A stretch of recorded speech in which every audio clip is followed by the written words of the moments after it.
అయ్యా సార్ దండం పెడతా చంద్రబాబు గారు, పవన్ కళ్యాణ్ గారు, జూనియర్ ఎన్టీఆర్ గారు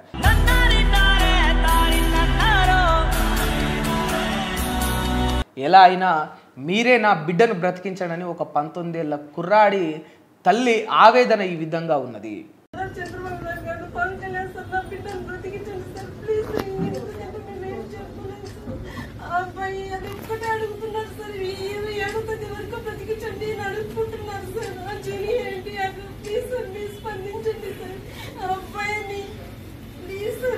అసలు ఏం జరిగిందంటే ఆంధ్రప్రదేశ్లోని తిరుపతికి చెందిన 19 ఏళ్ల వయసు కలిగిన కౌశిక్ అనే కుర్రాడు బ్లడ్ క్యాన్సర్తో బెంగళూరులోని కిడ్వై అనే హాస్పిటల్లో ఇప్పుడు ప్రాణాలతో పోరాడుతూ ఉన్నాడు. తను బ్రతకరని తెలిసి తను ఆవేదనకు గురై తన గుండె బాధను ఆ యొక్క గుండె కోతను ఏ విధంగా చెప్పుకుంటా ఉన్నాడంటే ఈ నెల 27 తారీఖున దేవర రిలీజ్ ఉన్నది.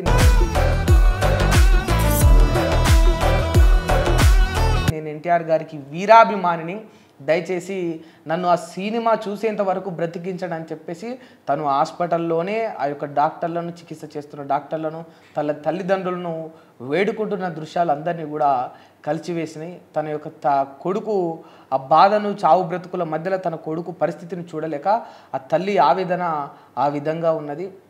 ఇప్పుడు తను ఏదైతే బ్లడ్ క్యాన్సర్తో పోరాడుతూ ఉన్నాడో తన యొక్క హెల్త్ కండిషన్ అనేది ఇప్పుడు చాలా క్రిటికల్గా ఉన్నది. ఇప్పుడు ఎవరైతే ఎన్టీఆర్ గారు ఉన్నారో తను అంతగా అభిమానిస్తున్నాడు, తను అంతగా ప్రేమిస్తున్నాడు, చివరి రోజు ఆ ఒక్క రోజు వరకు నన్ను బ్రతికించండి, ఈ నెల 27 తారీఖున ఆ సినిమా చూసి నేను చనిపోవడానికి సిద్ధం అని చెప్పేసి ఆ యువకుడు చెప్తుంటే అందరికీ ఆ దృశ్యాలు చూస్తున్న వాళ్ళందరికీ కూడా కళ్ళెంబటి నీరు కారుతూ ఉన్నాయి.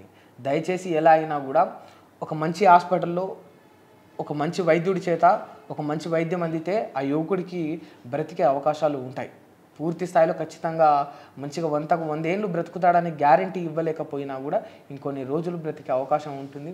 మీరు ఇవాళ ఒక మంచి హీరో కావచ్చు, ఒక మంచి హీరోగా మీరు ఎదగడానికి కానీ, ఒక పాన్ ఇండియా స్టార్ కావడానికి కానీ, 100 కోట్ల రెమ్యునేషన్ తీసుకోవడానికి కానీ the one and only reason fans.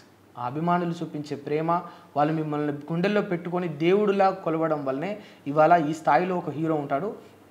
కనుక ఎన్టీఆర్ గారికి ఈ విషయం అందరూ చేరేలా షేర్ చేస్తారని కోరుకుంటున్నాను.